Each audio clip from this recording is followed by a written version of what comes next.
OneWeb Launch 17, and 7 Starlink missions. For today's launch, we will be attempting to recover the booster using our drone ship Just Read the Instructions, which is currently stationed in the Atlantic Ocean. Now, with liftoff currently set at 1:22 a.m. Eastern Time, here are a few words from the President and CEO of Arabsat. Ladies and gentlemen, greetings and welcome to the Arabsat Badr 8 satellite launch. I'm thrilled to be here today to celebrate this momentous occasion with all of you.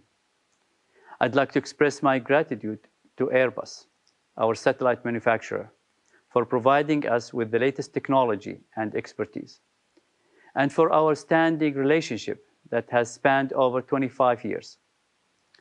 Their contribution has been crucial to the success of this project, and we couldn't have done it without them. I would like to thank SpaceX for their valuable contribution to this project. Their expertise in launch services has been instrumental in bringing the Badr 8 satellite to its designated orbit today. And we are honored to have them as our partners. The Badr 8 satellite is a state-of-the-art addition to Arabsat orbital position 26 degrees east. It offers a wide range of services for satellite communications, television broadcasting, and information exchange in C and Ku frequency bands. Badr 8 will be joining our Badr satellite network at Arabsat 26 East hotspot and bringing advanced technologies and extended coverage with multiple bands to enable broadcasting partners to get their content to their audience in MENA, Central Asia, and North and West Africa effectively. This new satellite enhances our capabilities and capacities to meet the modern and advanced solutions our customers expect. And we are excited about the opportunities that it will bring. Our leading role in the Middle East and North Africa regions for satellite broadcasting and communications will also be strengthened. The launch is one of Arabsat's most strategic projects, making significant milestones for our organization and the Arab world. This launch is one of Arabsat's most strategic projects, making a significant milestone for our organization and the Arab world. We are proud of our achievements, and we look forward to continuing to provide innovative and reliable satellite solutions to our customers. Thank you for joining us to this journey, and we are excited about what the future holds for Arabsat and our partners. Today's launch actually marks SpaceX's 125th launch from the pad you see on your screen. Stage 1, fuel load complete. Located at the north end of Cape Canaveral Space Force Station in Florida, Space Launch Complex 40, also referred to as Slick 40, previously supported Titan launches by the U.S. Air Force between 1965 to 2005. The launch complex was then leased to SpaceX in 2007, and since then, we've had 189 total launches from Florida, with 124 of those launches lifting off from Pad 40. And Slick 40 is indeed home to a handful of SpaceX firsts. From this pad, we've seen the first flight of Falcon 9 and Dragon, the initial COTS, or Commercial Orbital Transportation Services flights that began in December 2010, the beginning of the Commercial Resupply Services, or CRS flights, with CRS-1 having flown in October 2012, and even the first flights of the landing legs and grid fins all happened from Space Launch Complex 40 in December of 2015. Now, 124 missions later, and riding on the coattails of the most recent Axiom 2 mission that launched just a few days ago, SpaceX is planning on building a crew tower at Slick 40 to be able to launch future crew and cargo from this pad in addition to 39A. And this will bring us one step closer to making humanity multiplanetary.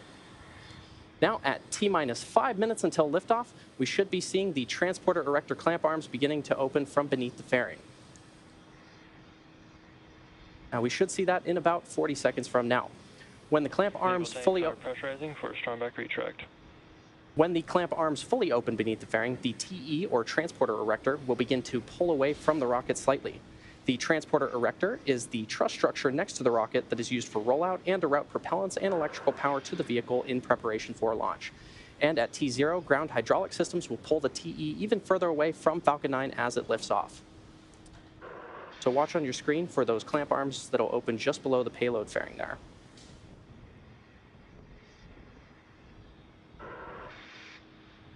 And there you can see those clamp arms opening. Now, the first stage is connected to a launch mount at the base of the transporter erector, but the structure is hinged and will retract away from the vehicle in preparation for launch. Now, while you may hear it referred to as the strongback from the launch team, but transporter erector is also used to refer to this structure. So we should be seeing that strongback beginning to recline here momentarily.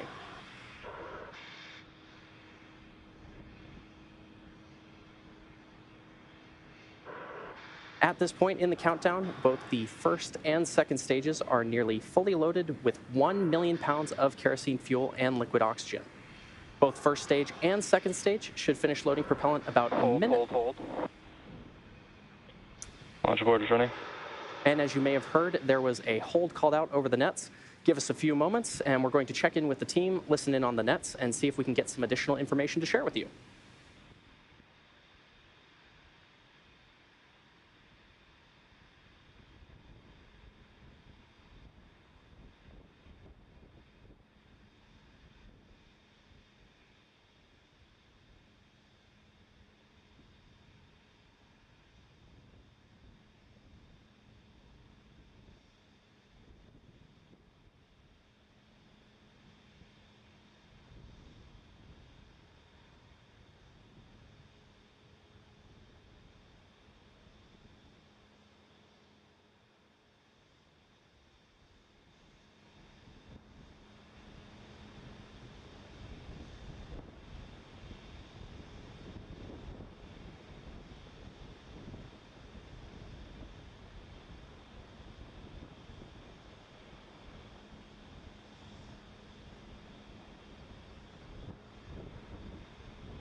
As I mentioned earlier, weather was a launch item for today's launch, and we are going to be standing down.